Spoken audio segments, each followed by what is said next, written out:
ये जो नंबर 21 होता है इसे बड़ा शुभ नंबर माना जाता है। अक्सर लोग शगुन में देते हैं 21,000 रुपये, 2100 रुपये। 21 दिन जब पूरे हुए पुष्पा 2 को, तो पुष्पा 2 के जो बॉक्स ऑफिस के आंकड़े हैं वो भी एक और शुभ नंबर को पार कर गए। 1100 करोड़, अपने ही देश के अंदर 1100 करोड़ का आंकड़ा पार कर लिया पुष्पा 2 ने। मैं आपको बता दूं कि 3 हफ्ते से फिल्म लगातार चल रही है और हर दिन के साथ कई करोड़ इसकी कमाई में बढ़ते जा रहे हैं। फिलहाल जो रिजल्ट्स मेरे सामने हैं, रिपोर्ट्स मेरे सामने, उसमें कहा गया कि पुष्पा 2 की कमाई बेबी जॉन के आने से और तेज़ हो गई। ऐसा नहीं कि बेबी जॉन रिलीज़ हुई तो पुष्पा 2 को झटका लगा हो, बल्कि पुष्पा 2 की कमाई और बढ़ गई। एक आंकड़ा आ रहा है मेरे सामने जो मैं आपके सामने रखना चाहूँगा। फिल्म की कमाई की बात करें तो पहले हफ्ते में ये जो पुष्पा 2 फिल्म है इसने 725 करोड़ 80 लाख रुपए का बिजनेस कर लिया था सिर्फ 7 दिनों के अंदर, पहले ही हफ्ते में। और दूसरे हफ्ते में इसने करीब 264 करोड़ 80 लाख रुपए की कमाई की। और अब पिछले कुछ दिनों से जो इसके रोज़ाना के कमाई के आंकड़े हैं, मैं आपको 16वें दिन की कमाई बता रहा हूँ, 14 करोड़ 30 लाख। 17वें दिन 24 करोड़ 75 लाख। 18वें दिन 32 करोड़ 95 लाख। 19वें दिन 13 करोड़। 20वें दिन 14 करोड़ 50 लाख।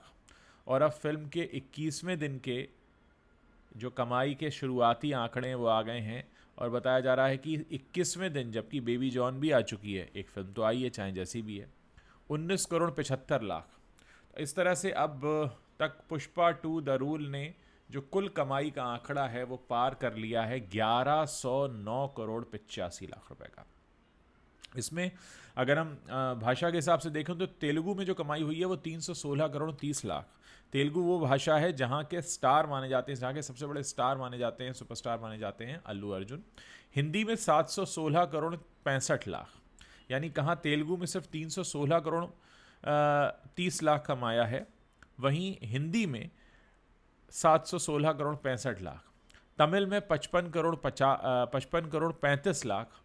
कन्नड़ में ये काफ़ी कम कमा रही है फिल्म, 7 करोड़ 48 लाख। मलयालम में 14 करोड़ 7 लाख। और 21वें दिन ये नया इतिहास रच दिया है, 1100 करोड़ का आंकड़ा पार कर गई है ये फिल्म सिर्फ भारत के अंदर। और कहा यह जा रहा है कि ये जो न्यू ईयर की छुट्टियां हो रही हैं, क्रिसमस की छुट्टियां समय चल रही हैं, ये 1200 करोड़ आराम से पार कर जाएगी। और अभी इंटरनेशनल जो आंकड़े हैं वो आना बाकी हैं। 1600 करोड़ का आंकड़ा ये इंटरनेशनली पार कर चुकी थी। अब आज की कमाई ऐड करके वो करीब 1700 करोड़ के आसपास और टच होगा।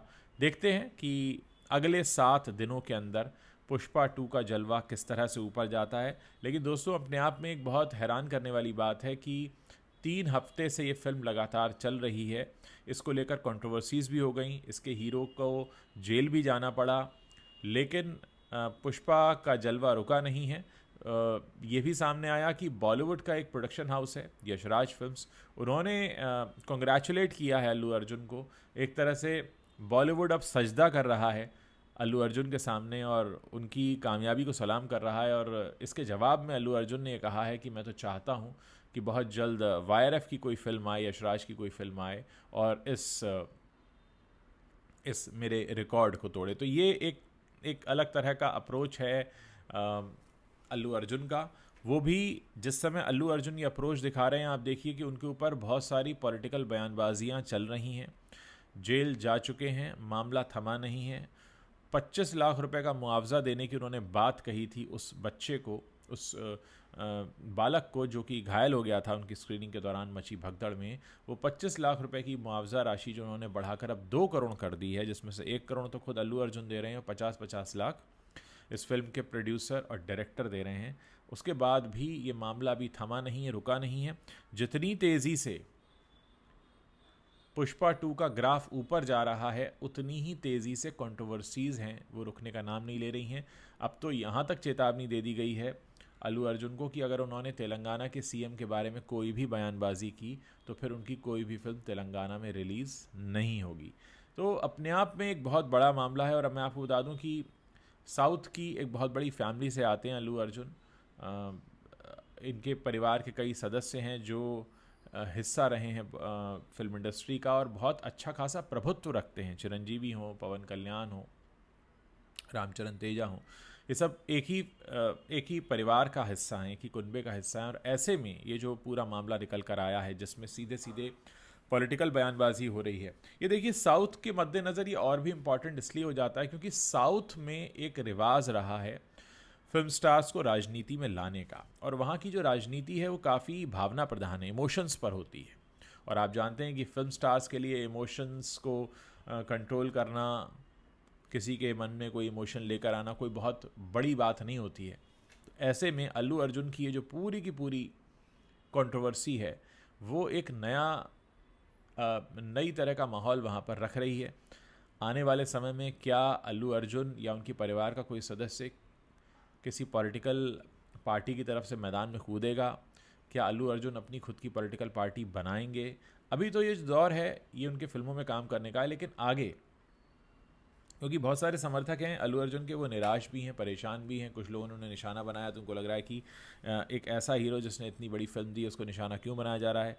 फिर आप जानते हैं कि हमारे देश में कई तरह की राजनीति होती है। कुछ लोगों का झुकाव राइट की तरफ है, कुछ का लेफ़्ट की तरफ है, कोई किसी के करीबी हैं, कोई किसी के करीबी हैं। लेकिन जो फिल्म स्टार होता है उसको सबसे ज़्यादा वास्ता होता है अपनी जनता से, दर्शकों से। तो अगर पुष्पा हिट हुई है तो पुष्पा को हिट बनाने में किसी पॉलिटिकल पार्टी का कोई योगदान नहीं है। पुष्पा को देखने गई है जनता, पब्लिक।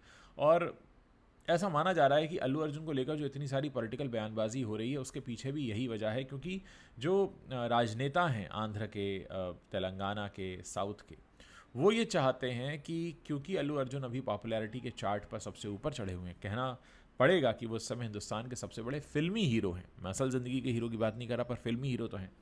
ऐसे में उनको लेकर जो लगातार बयानबाजियाँ आ रही हैं, जैसा कि कई बार पॉलिटिशियंस का होता है कि अगर वो किसी मशहूर व्यक्ति के बारे में बयानबाजियाँ कर रहे हैं तो वो छप रहे हैं, सुर्खियों में आ रहे हैं, तो वो भी एक मकसद हो सकता है। लेकिन इस सब के बीच हमें नहीं भूलना चाहिए कि एक शख्स की जान गई है, दूसरा अपनी जान बचाने के लिए जूझ रहा है अस्पताल में, उसको लेकर राजनीति ना हो।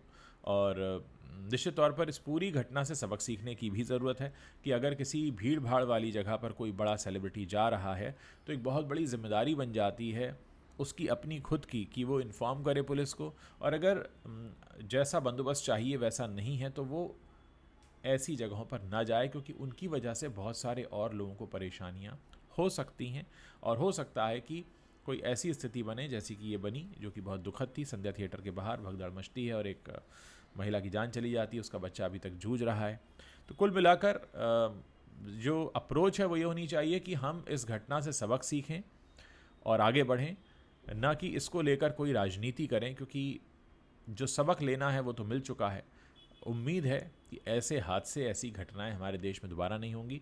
और अगर कभी ऐसा होगा कि भीड़ बढ़ती है तो लोगों के लिए सबक की तरह होगा कि देखिए क्या हुआ था संध्या थिएटर के बाहर, इतनी भीड़ थी, एक स्टार आया था और ये सारी चीज़ें हुई थी। मुझे लगता है इस सब को लेकर समझने की ज़रूरत है। हाँ, इसको लेकर राजनीति जो हो रही है वो काफ़ी दुखद है, और उम्मीद है कि लोग सही सबक लेकर आगे बढ़ें और इसको लेकर कोई राजनीति ना करें।